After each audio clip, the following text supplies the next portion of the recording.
Thank you. I am Klara Anna Rosa. And I'm a woman. Dimukadzi. Jestem kobietą, as we say in Poland. I'm a woman, and I have been learning what that is for the past 35 years of my life. So I was born a woman. And one of the first lessons that I got in what it is to be a woman was when I was around, it was elementary school, maybe 7 or 8 years old, and we were herded into 2 separate rooms. We were split, boys went into this room, and girls went into this room. And we were going to start learning the secrets of the trade.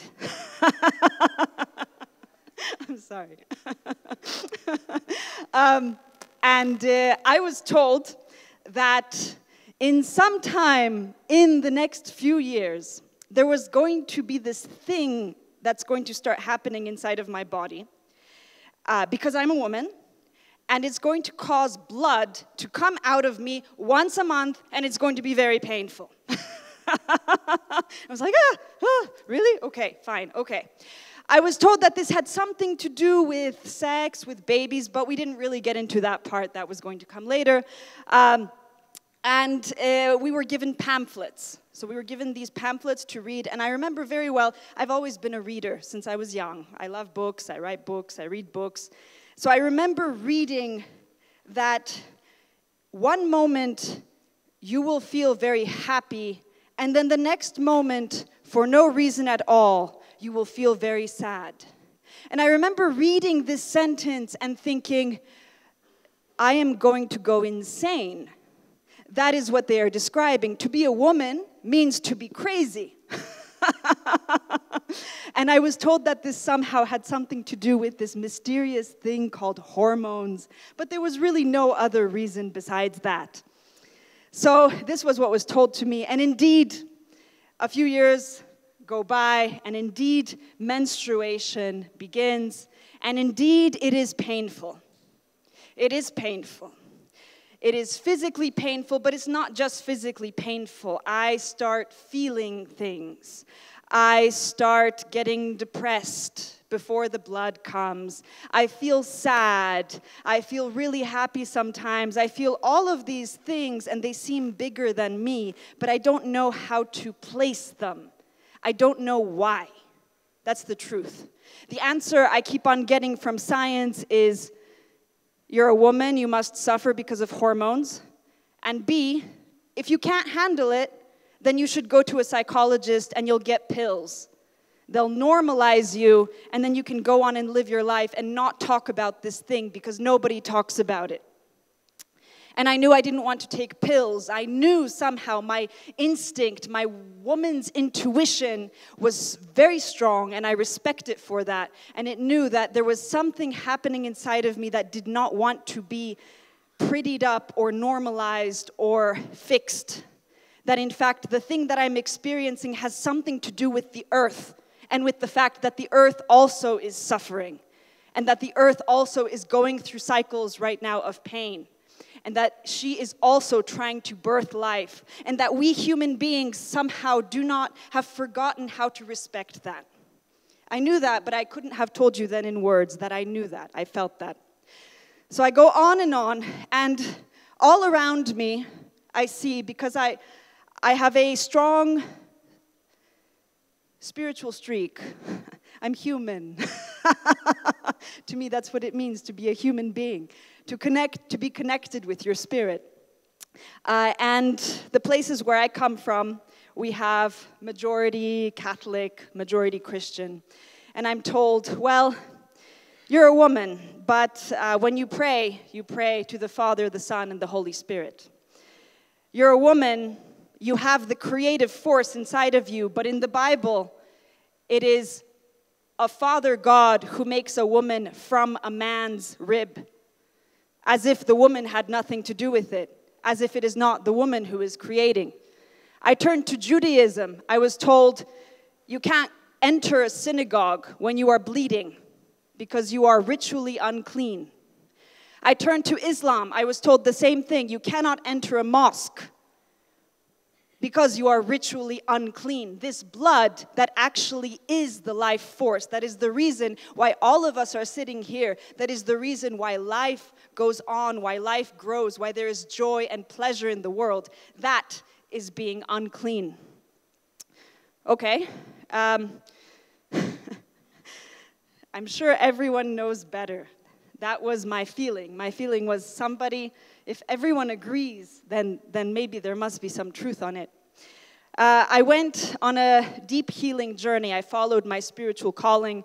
It took me to a lot of ceremonies. I started practice ceremonies. I started doing music in ceremonies.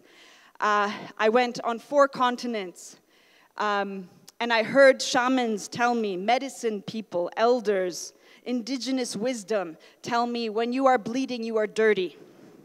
You are not allowed in this ceremony because you are dirty. You are not allowed in this ceremony. You are making people sick. If you cook during this time, you are making people sick. You are poisoning other people. And God forbid that you lead ceremony ever, because the fact that you bleed makes you unstable somehow. We can't point a finger exactly how, but there's something about that cyclicality of women that makes us all deeply uncomfortable. And I started encountering all the time, banging my head against the wall of what I now recognize to be patriarchy. But at the time, I was told, no, this is culture. No, this is what it means to be a woman. This is what you have to learn about yourself. It's time for you to grow up. It's time for you to start being proper. So there you go, I failed. I failed at that. So one day, with all of these stories clanging and clanging and clanging in my head, in my body, and is it any wonder that women feel pain during menstruation if these are all of the stories that are being told about us? And all of that churning inside of me, and there was something now that was bigger, that was born inside of me. There was the sacred feminine, the goddess, I don't know what else to call her, but she was born inside of me, in my hips, in my womb, in my vagina, in my cervix. And she came out, and I was bleeding, and she said, take it all off, we're going outside. I said, okay. So I took everything off, I stripped, and I went outside, and I went to a big old tree that was out there in the yard. And she said, sit. And I sat down under the tree. And I sat down, and I bled into the earth. And I felt life. Life in all of its grandeur and beauty. I felt power. I had never felt such power in my life. I felt joy. I felt deep understanding that this thing that I had been told since I was very young, that it's a curse, it's dirt, it's unclean, or it's shameful, or we don't talk about it. This thing is actually a gift. It's not just a gift, it's a spiritual gift. It is not a time when we are less connected from the divine. It's a time when we are more connected. It's a time of visions. It's a time of dreams. And it's a time of life. It's a time of wishes. It's a time of questions and answers. I started asking questions, and all of the answers, they were just there. They were just there. They came from that blood that I was told is dirty. They came from my womb that I was told is unclean or makes me unstable.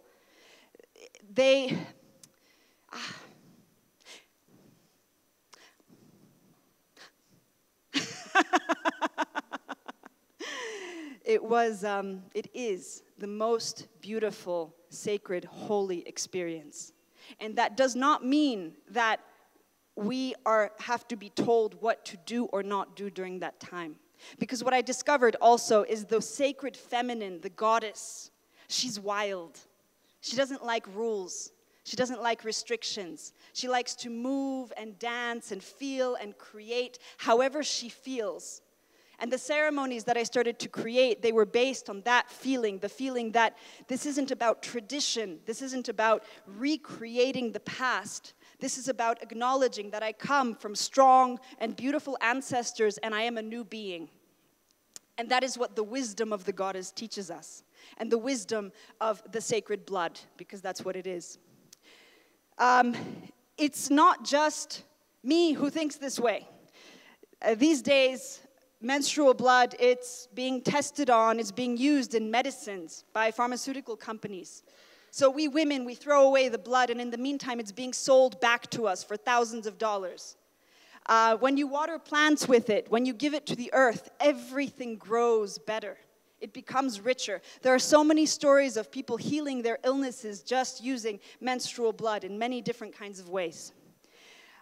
When we start taking the shame out of the physical system of the hips, then we start feeding the world with life. And our voices as women also, they open up because there is a connection between the throat and the vagina. The ovaries and the vocal cords are actually part of the same embryo until they split later. The vocal cords and that whole complex, the female complex, if you look at them, they're almost identical. So repressing the vagina also means repressing our voices as women. It also unlocks a whole sphere of knowing, of women's intuition that we are told in this paradigm is somehow irrational, but is deeply true because it's connected. It connects all these different parts. It doesn't compartmentalize. It doesn't say, oh, this is from this category, this is from that category. Just like the vagina is connected to the throat, it's also connected to the feet. It's connected to everything because the goddess is connection. And that's also me as a woman. I connect with the world, I connect with life. And that's when my sadness also, it lifts because there's joy and life giving to each other in connection. There's pleasure in it as well. A woman's body is multi-orgasmic. That doesn't just mean in sexual situations. It means that when I'm walking around, I feel pleasure and I even feel it down there. I can feel all kinds of orgasms. I don't need somebody to tell me whether this is clitoral or vaginal or what cervical or whatever it is. I don't need those categorizations. For me, it's total. It's connected. It's global. And when we connect and heal also, heal our relationship to our blood, then we heal the earth. Because a big part of the suffering that the earth and all living creatures are going right now is that because we are out of relationship and out of balance. And that has to do also with the fact that we are given this gift of life. Because a woman's blood doesn't just bring the life in terms of a baby. It brings life to anything that you wanted to bring life to. And when given to the earth, it brings life to the earth. When we abandon the ceremonies, when we abandon that wisdom also of cyclicality, when we abandon the wisdom of the feminine, then we are abandoning the earth. And I'm sorry, we can never end climate change without healing this part of our human experience. So, I've been telling you all of these things, but the truth is that you yourselves have to experience it. So, being a musician, what I'm going to do now is I'm going to take my violin, which is also a sacred ceremony instrument, and I'm going to play and I'm going to sing. And I want you to close your eyes if you feel comfortable, and we're going to breathe and feel into our vaginas. If you do not have a vagina to feel into, do not worry. Do not fear. The goddess is about connection. You are not excluded. You can feel into your spiritual womb, or you can feel into the womb of the earth, because she's our mother and she also loves our attention and our love. So, here it is.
Thank you so much.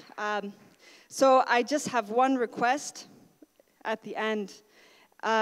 Please remember, culture is the thing that gives life and supports life. Patriarchy is the thing that stifles life and crushes life. And we need to start making a distinction. Thank you very much.